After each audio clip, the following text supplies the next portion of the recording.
Yeah. That's a lovely mug.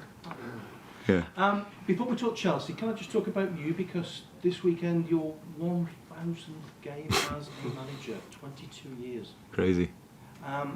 Just wondered if you could give us your thoughts on getting to that landmark and maybe the biggest lesson you've learned in that time. Oh, yeah. So the first thing I never thought about these kind of numbers, and never would have thought that I will be allowed to do it for that long. But somehow it went really quick. And that's obviously the thing. You have to work pretty much through 22 years, and then you can somehow arrive there. Otherwise, with a few, the clubs would have sacked me a bit earlier than a year on break. Then then I'm sitting here and I'm 60, and then I have maybe 1,000. So it's a massive thing. I feel really blessed to have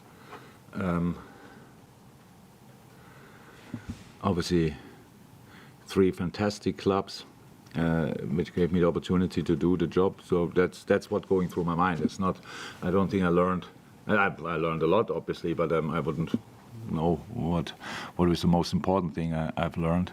But it's when this week people told me, because I forgot it, that it will happen. Then I really start. Then it come pictures just coming up, and the start at Mainz.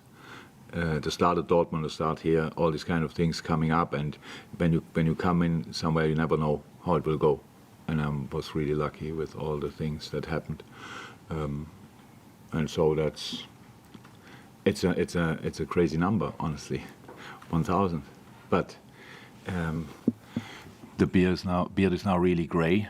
It was not the case when I arrived here. I'm not sure that's because of the age or because of Liverpool, but it's fine. In the best time of in the time when I probably was full of power and still am, I did the job I loved for the clubs I love. So, absolutely, I'm blessed with that, 100%. That's what I feel. And frustrating at times, but you're still enjoying it? Absolutely. Absolutely, it's part of the deal that you have, and when you do 1,000 games, it would be interesting. Maybe people should get an honor for 1,000 good games. So that would take much longer. I'm not sure anybody could get old enough for that.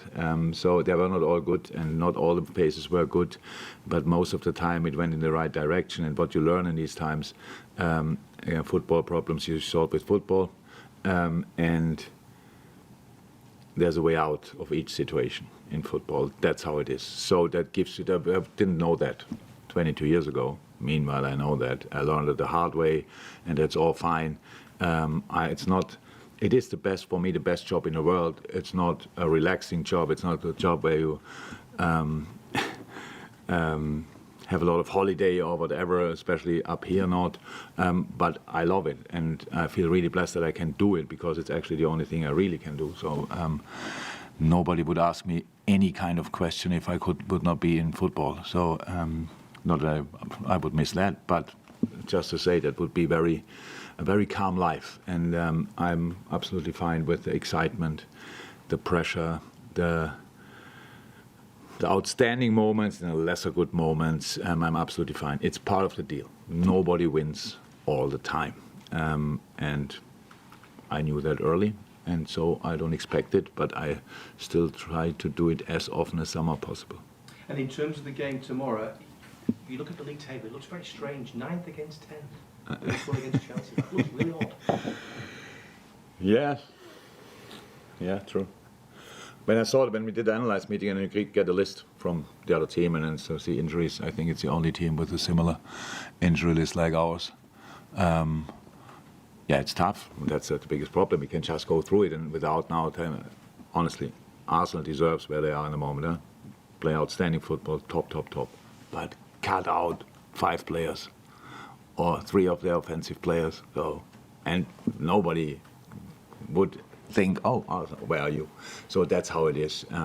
The injuries are a massive problem, and Chelsea has them as much as we have. It's not the only problem, but it's a big problem, and so that's why I'm not surprised that they do not play well. But then you look at the games they played, and they lost quite a few in the last few weeks, but against teams in form, I would say. They played twice City, they played for sure Newcastle, so it was not now where you think, okay, they should give them 6-0 and send them home. So it was a tough period, because when you watch Chelsea, there's still a lot of good football in a game. It's a bit of a situation. Don't say we played now particularly well in the last weeks, but when you don't use your own chances and your opponent used the first, that's a good sign for a bad period. And that happens a little bit more often. So I don't sit here and think, okay, thank God Chelsea's coming. They have even bigger problems than us. No, I know how good they are and can be. And will be the next tough game. It's half time in the season as we get to this game. You've got FA Cup, you've got Champions League, you've got that 10-point gap to close. What do you need, what do you demand now from your team in the second half of the season? Again, consistency in a good way, so that we have to, consistently up to it. That we have to defend on an incredibly high level, but what we didn't do often enough, and based on that, we will create chances. There's no doubt about that. Will we create them immediately 20 a game? Probably not. But that's not the main issue. We have to. The game against Wolves, I know, was a very good example. So everybody felt in the game, winning or not. So of course, at the end was again a bit hectic again, and maybe there was not a big chance. But if they score a goal there, and we go to extra time, and I wouldn't have fancied that, to be honest, after such an intense game. But a lot of things were what we have to do, look like the things we have to do, and that means we have to defend together, everybody. And that's what I said, and that means defending you cannot do by moving a little bit here or there. That's intense. Was never different, will never be different. Nothing to do with style or whatever. You can have the deepest defending on the pitch if you're all together. That's intense, and we have to show that we are ready for that all the time, and that's what we try. And it was a really nice sign. This Wolves game was a really nice sign. It's possible after 2 days, after a real low point. Going there, making 8 changes, and be really together. Be really together, go there, and we played good football stuff, a lot of moments, much better than before. Didn't end always in a chance or whatever, but how we worked together, how we played together, how the distances were. So many good football things. Well, like for a coach, when you sit later there and watch it again, you think, okay, that's different. That's what we try to build on now. Ian, PRP. Hi, Jurgen. Graham Potter's at a very different stage of his management career at Chelsea compared to you here at Liverpool. Going back to some of the stuff that you were saying at the start of the press conference, what do you remember about the moments when you first stepped into this club and you were trying to make them play your way and change things your way amidst all the noise, the scrutiny, the opinions of everyone else? Oh, I was blessed that time because my English was not good enough, so pretty much what you said I didn't understand. Most of the things didn't read too much. That's probably Graham's problem that he's English.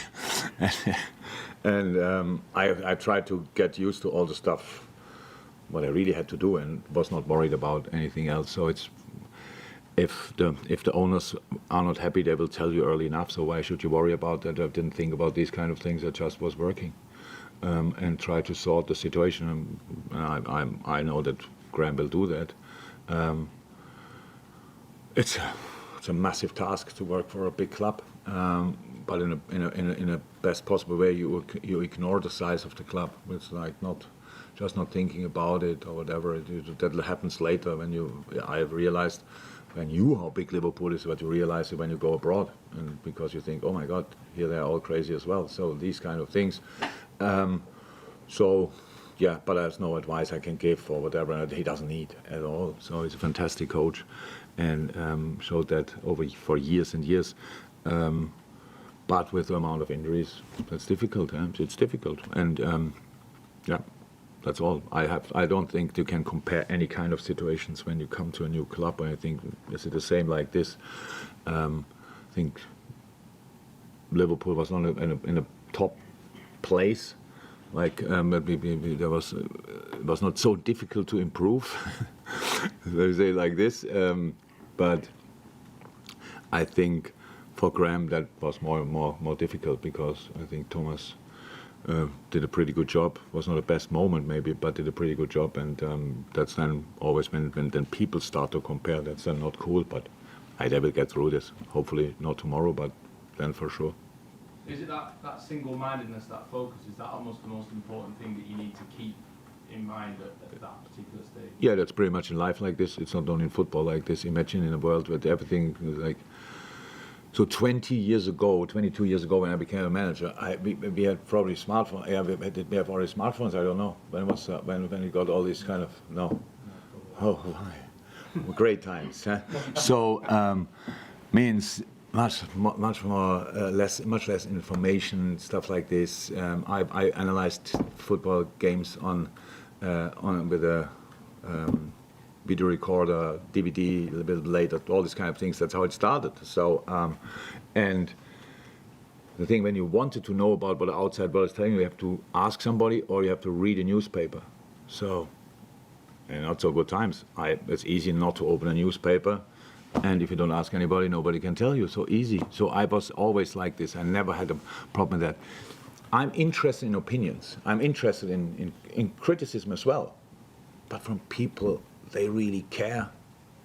They really are in it as well. So everybody in this building can tell me pretty much everything. Do you really think you do that right, this right? 100%. Because we are all the same. We are all in the same boat. We all going to put in the same direction. But sorry to say, but from all of you, I couldn't care less. If you sit here or in front of Pep Guardiola, that is not a massive difference for you. So same problem, same question, done. There's no same problem.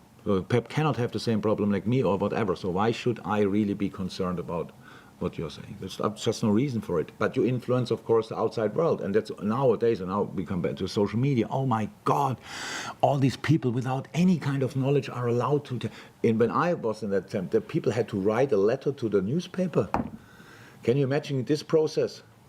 You're not happy with something, so take a paper, then realize you cannot write properly. That's the first challenge, and then you still do it and send it to a newspaper until they print it. I don't know how long it took.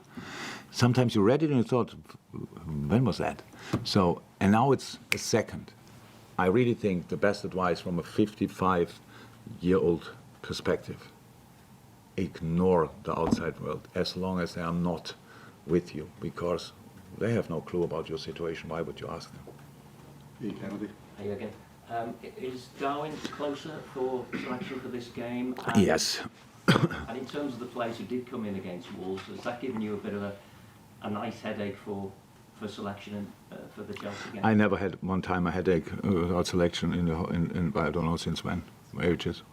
So and it's now 1:45, training at 4, meetings, stuff like this before. I get all the information later. So let me see if I will have a headache, or I get some information which will give me another headache. So no, I'm completely fine. I hope they're all fit and all ready, and then we will find a good team. And one player who was really good the other night was Stefan Bajcetic. And is he someone who's getting closer to getting into your thoughts for a starting place? He was always. He's for a while already. He was injured for two games. 2 games, I think. Here's my thoughts. He said you cannot be closer to a team than be always in a squad coming on, stuff like this. He was only not in the squad for twice, I think, because he was injured. But it was nothing serious, but painful. It was out. Now he played, and yes, he's closer. So he's ready to be that kind of player rather than somebody you have to be slightly careful with in terms of his development. He doesn't look like we have to be careful now. Carl. Yeah, again. Chelsea's spending over the last 6 months has been on an unprecedented scale. Does that just show how competitive the race just for the top 4 has become? Yeah, maybe we'll get probably even worse or better. I don't know exactly how I want to say that. Yeah, interesting. I cannot explain it. I have no idea. So, but if the numbers are somehow true, then it's impressive. And concerning or not? In terms of how much they're able to reinforce in this race when you're both outside the top 4? So I always said it, and I said, well, whatever I said. I come from a time where we had no smartphones, how we realize now. So when I said then when Pogba came for 90 million, when that's the case, blah, blah, blah, I'm not in football anymore. But believe me, in 22 years, and by the way, 1,000 games means 2,000 press conferences. How much rubbish can you speak in these kind of situations? I think for that was somehow okay. But I can see investment stopping in the future, and that means we have to do it as well. But we don't talk about now because it's always slightly different. But in general, I believe in coaching. I believe in developing. I believe in team building and using and all these kind of things 100%. But meanwhile, in the world out there, the managers are really, really good. I can't all of them. Like so many good managers out there, crazy. So it means they believe in that as well. So if they now start spending and like really properly spending and do that, then you cannot not spend, or you will have a little bit of problem. But I don't think Chelsea, for example, can do that now for the next 10 years in that manner. Or I don't know, maybe they can. And yeah, other teams will have ups and downs and stuff like this, and you just have to be there. We are here in a good position. So now I know that sounds strange, but because we didn't play now our best football, but in general we are in good hands. So we don't get crazy or whatever. We really know about responsibility we have, and we really try absolutely everything to bring us back on track and go from there, and then not to worry too much, because the moment you build a team doesn't mean you have to build it every year new. Then you can start from there and give players a chance to make the next step, these kind of things. We have really quite a few of them already here, and go then from there in the right direction, and that's then a lot of things, pretty much everything is possible again.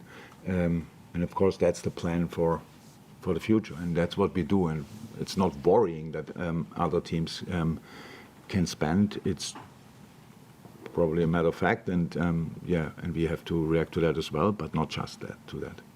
Last one to Jan, then the gentleman from Talksport. As we are the same age, I should probably put this question in writing and send you a letter. But I was wondering, if you sit here now and you want to give some advice to the Jurgen Klopp that took over Mainz 05 in 2001, what would you tell him? What to avoid? What to look forward to? From this standpoint today, I could have said, because the easiest thing would have been, don't worry, it will be fine. I didn't know that time. I want to do the job for the rest of my life. And how this job is, when you, I think from the first 7 games, if I don't know exactly, but I think we won 6. We would have lost 1 more, we would have got relegated. So you win 5 from the first 7, that would be an outstanding number. Nobody would have recognized it. You just go down to the 3rd league that time, to League 1, it would have been in England. And a pretty promising coaching career would have been finished before it's really started. So, so I was lucky that didn't happen. And about all the rest, the problems I had that time are completely different to the situation I have today. The job I do today is a completely different job to do that. The advice would have been, but I was, be open, work hard, be curious, nosy, look around the corners, and try to find solutions for problems you don't have in a moment, but you will have in the future. So these kind of things. But the most important thing, be busy, learn the game. I had an interview now a second ago with a colleague of you, and it's like the same with coaching. It's a bit the same like with golf. When you think you got it, the game will tell you differently. So you have to you have always to develop, and that's what I like the most about it. It was not for 1 second boring. Obviously, that's the best thing you can say about your working life. Not 1 second boring, and the best thing I can imagine to do. So that's how it is. Last one for this section, gentleman from Talksport. Hey Jurgen, so tomorrow we could obviously see the Ukrainian international Hailo Mudryk start. Do you know much about him? What can you expect tomorrow? Good player, a really good player. The wingers obviously played an incredible Champions League campaign with his former club, so speed, technique, goals. Yeah, combines a lot. Yeah. So having him on one wing and, for example, Joao Felix on the other, interesting. So Chelsea obviously sorts the problems differently to us. So let's see. But yeah, so Joao Felix played after 2 days, after 3 days when he arrived, right? Pretty much immediately, 2 days. Yeah, he arrived and played then. So we probably can expect him to play. That makes analysis a little bit more difficult, but we know him. We watched Champions League. I cannot say I watched a lot of games in the Ukrainian League, but we watched Champions League, and that was impressive enough. Just want to follow up as well. How hard is it to prepare for this sort of game when they've got so many incoming, so many suspended, so many changes and so many injuries? How hard is it to prepare? Yeah, but they have a specific way to play. So it's Graham Potter likes to play in a specific way, and that's still clear.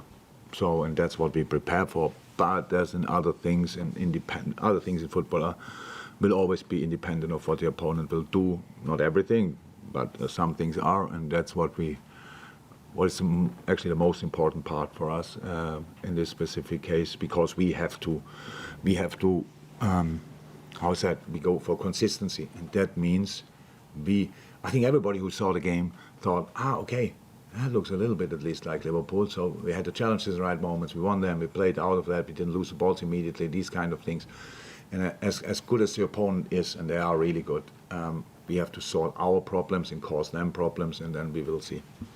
Move on to the embargo section. I didn't embargo until 10:30 tonight. There's still